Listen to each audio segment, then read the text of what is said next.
Mga igsoon na ay kanta sa Ben and Ben nga titulan nga Leaves, mga dahon, nga giingon sa lyrics nga di na lang kantahon kay masig magubang inyong adlaw buntag sa Zuparaba. Gigingon nga, you never really love someone until you learn to forgive. Grabe, no? Nga di ka wala ka na higugma o tinuuray kung di ka kabalo mo pasaylo. Mga igsoon ka na ang atong makita nga pamalandong dihas itong mga pagbasa karon. Dihas ng Ebanghelyo na ingon si Jesus nga kung maghalad ka sa halaran unya hinumdum ka nga nain na silo sa imong ngayong igsoon, biyai ka ng imong halad pagkig-uli sa imong isig katawo ug balik ngadto ug ihalad ang imong halad ngadto sa Dios.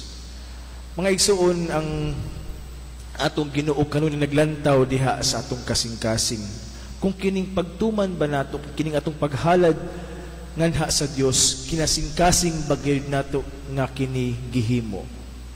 Ingon siya nga ayaw kamo pagbuhat sa sama, no? Sama sa katong mga gihimo sa mga magtutudlo sa balaod ug sa mga Pariseo diha sa ilang pagtuman sa kabubuton sa Dios. Kay sayod kita nga ang pagtuman sa mga magtutudlo sa balaod ug sa mga Pariseo dili mangyud mga kinasing-kasing nga paghimo kundi tigpakaron ingnon lamang. Kaya ang ilang pagtuman nganha taman lamang sa kung unsa ang superficial, wala gyud nga tiglom sa unsa ang kasing-kasing nga pagtuman niini. Ang kasing-kasing nga pagkamahigugmaon unta maoy makita sa Dios kanato. Naay mo ingon nga nganong ang mga kaparian sa Katoliko dili man magminyo. Nganong di man magminyo, wala ba gid mo mahigugma? Ingon si Bishop Raul Dael, nganong hagdaghan kaayog restrictions, nganong daghay bawal ining mga kinabuhi giparimahin sa mga katong seminarista pa mi dili tungod kay tuokon mo kundili kining mga pagbuhat nato niini, kining atong mga pagdawat sa kung unsa ang gilatid sa simbahan nga dili pwede ka nato, dili kini tungod kay aron mabati ninyo nga restricted mo sa inyong pagkinabuhi, kundili naa kini aron mahimo mong mas mahigugmaon, aron ang inyong paghigugma naka-align nganha sa paghigugma sa Dios. Kundili ang inyong paghigugma mahimong matinud-anon nga paghigugma nga luwas sa tanang mga unsa pa diha nga makapababag sa tinud-anay nga paghigugma. Isa sa mga online conferences namo sa una kay pandemic man to, di ko makalimot sa giingon ni Father Toto sa amoa, Father Toto Cho. Ingon siya nga ang priesthood is loving in all dimensions. Nga ang paghigugma sa pagkapari ug kani pod ang atong tawag isip mga nakadawat sa pagkapari tungod sa atong bunyag nga paghigugma sa tanan nga mga dimensyon, nga walay gipili nga paghigugma og kining mga pagtulun-an sa Dios, kining pagtuman sa kabubuton sa Dios, kining mga sugo sa Dios, kining atong pagbawal kanato labi na karong panahon sa Kwaresma, no? Labi na karong Biyernes, just a reminder nga bawal karon ang karne kay adlaw karon sa tig-abstinence, no?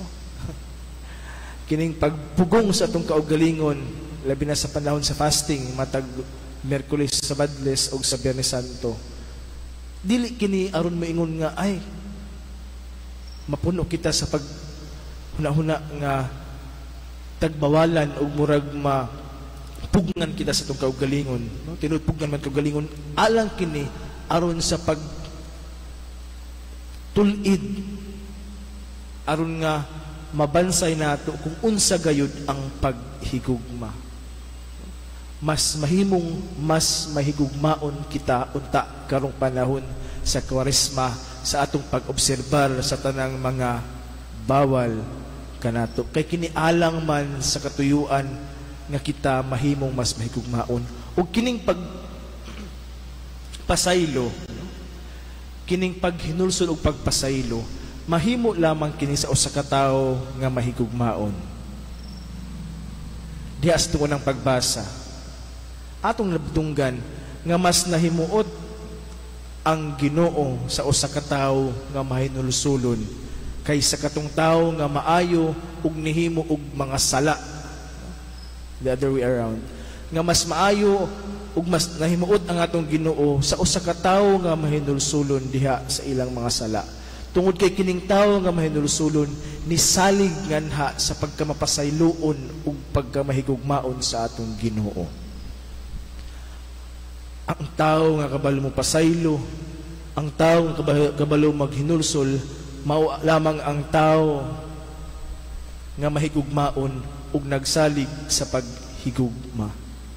Untana sa atong pagpadayon sa atong pagbuhat sa mga buluhaton karong Kwaresma, untana mas makita nato ang paghigugma, ang pagpasaylo diha sa atong kaugalingon ug diha sa atong mga kaigsuunan.